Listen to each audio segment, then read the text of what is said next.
Halos 5 oras tinupok ng apoy ang mga bahay na ito sa Natividad Street, Barangay 81, Caloocan City kahapon. Bandang alas 5 ng hapon nagsimula ang sunog na inakyat agad sa ikalawang alarma.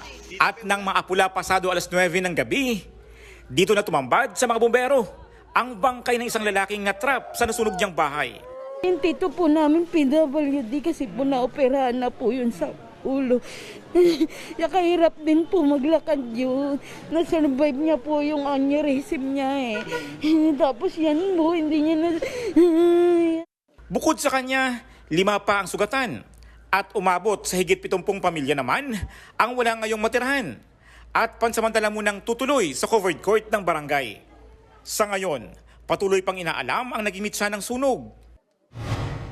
Sa Quezon City, nakuna ng video ang babaeng ito na pumwesto sa kanto ng IBP Road. 2 lalaki ang lumapit sa kanya. Hanggang sa itaas ng lalaki ang kanyang sombrero ng 2 beses. Hudyat para arestuhin ng mga lespo ang 36 anyos na babaeng drug pusher pala. Nakuha sa kanya ang mga sachet ng hinihinalang shabu na di bababa sa 1.5 million pesos ang halaga. Ang area of operation niya is madalas sa dito, Barangay Batasan, Holy Spirit, Commonwealth.